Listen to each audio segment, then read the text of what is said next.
June 26, 1990, the Stadio delle Alpi. While 27 million people in England sat glued to their television screens, they witnessed something that would change the cultural fabric of the nation forever. It wasn't a goal. It wasn't a piece of skill. It was the sight of a 23-year-old man, his face turning a deep, agonising crimson as his bottom lip began to tremble uncontrollably. The world called it Gazza mania. They saw a lovable rogue who cared too much. But behind those tears wasn't just the disappointment of a missed final. It was the first public rupture of a psyche that had been fracturing since childhood. We loved the genius, we cheered the clown, but we completely ignored the man who was drowning in plain sight. This is the unseen reality of Paul Gascoigne. To understand the unravelling of Paul Gascoigne, you have to leave the bright lights of the World Cup and go back to the grey industrial streets of Gateshead in the 1970s. Football is often described as an escape, but for a young Paul, it was a desperate, life-saving necessity. When he was just 10 years old, Paul was tasked with looking after a young boy named Stephen Spraggan, the brother of his close friend. While playing, Stephen was hit by a car. Paul was the only witness. He held the young boy in his arms as he died on the pavement. In a modern world, a child experiencing that level of visceral trauma would be rushed into intensive therapy. But in the 1970s, in a working-class northern town, you were simply expected to get on with it. The trauma didn't disappear. It mutated. It manifested as severe compulsive behaviors, a desperate, almost manic need to make people laugh to hide the internal noise, a crushing anxiety that meant he couldn't sit still, couldn't be alone, and couldn't find peace unless he had a football at his feet. By the time he joined Newcastle United as a teenager, the Gazza persona was already being built. It was a suit of armour made of jokes and pranks, designed to protect a terrified 10-year-old boy who was still holding a dying friend in his mind. The coaches saw a prodigy. They saw a player who could do things with the ball that shouldn't be possible. But they didn't see the kid who was already developing the severe OCD and addictive personality traits that would eventually consume him. They saw a gold mine. They were ready to start digging. In 1988, Tottenham Hotspur paid a British record fee of £2.2 million to bring Gascoigne to London. London in the late 80s was a predatory landscape for a boy who lacked any emotional armour. The British tabloid press, led by titles like The Sun and The News of the World, didn't just report on Gascoigne. They hunted him. They recognised that Gazza was the most profitable character in the country. He was the perfect mix of working-class hero and unpredictable loose cannon. They wiretapped his phones. They bribed his friends. They camped outside his front door 24 hours a day, waiting for the armour to slip. The industry began to realise that a video of Gascoigne crying or a photo of him at a pub sold more copies than a report on a hat trick. The sport stopped treating him as a player and started treating him as a soap opera. And Paul, with his desperate, pathological need for external validation, played right into their hands. He became the court jester. He performed for the cameras because he thought that if he stopped making people laugh, the love would disappear. He was being incentivized to be unstable. Every time he did something reckless, he was rewarded with more attention, more fame, and more money.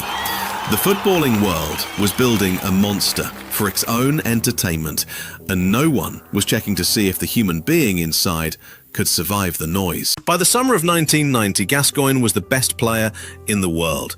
The tears in Turin had made him a national treasure. He returned to England as a deity. But fame is a toxic fuel for an addict. In 1991, during the FA Cup final against Nottingham Forest, the internal pressure finally manifested as physical violence. Gascoigne went into the game in a state of hyper-arousal, his mind spinning out of control. Minutes into the match, he launched into a wild, reckless and entirely unnecessary challenge on Gary Charles. He didn't just hurt his opponent, he ruptured his own cruciate ligament. This is the most critical turning point in his life, and the industry failed to see it. For Paul Gascoigne, football wasn't just a job, it was his medication. It was the only 90 minutes in a week where his OCD went quiet and his anxiety vanished. When that knee exploded, his medication was taken away. For the first time in his life, he was trapped in a room, unable to run, unable to play, and left alone with the memories of Gateshead and the pressure of a nation. While he was in the hospital, the press was still outside. While he was in rehab, the paparazzi were still hiding in the bushes. The injury wasn't just physical. It was the moment his only sanctuary was destroyed. And instead of psychiatric support, the industry gave him a plane ticket to Italy. The transfer to Lazio was a financial masterpiece and a human tragedy. Despite his knee being in tatters and his mental state being visibly fragile, the deal was pushed through. There was too much money on the table for it to fail. In Rome, the isolation became absolute. He didn't speak the language. He was thousands of miles from home. The drinking, which had always been a shadow in the background, now stepped into the light. It became his new medication. The industry watched as he turned up to training intoxicated. They watched as his weight fluctuated, and they did what the footballing world always does. They looked for one more performance. When he went to Rangers in 1995, we saw the last glimpse of the genius. The goal against Scotland in Euro 96 is cemented in history, but look at the celebration, the dentist's chair. A joke about a binge drinking session that had been front page news days earlier. The world laughed along. The fans sang his name. The industry marketed the Gazza brand harder than ever. We were cheering the symptoms of a lethal illness because it looked like character.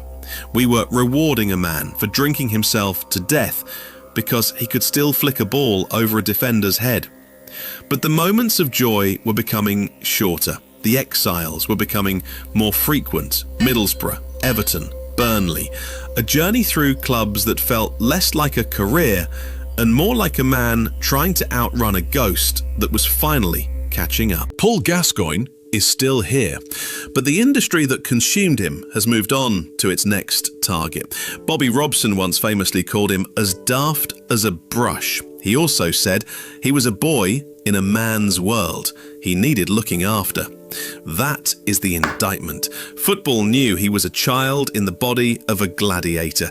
It knew he was carrying a childhood trauma that he didn't have the tools to understand. But because he was profitable, they kept the lights on.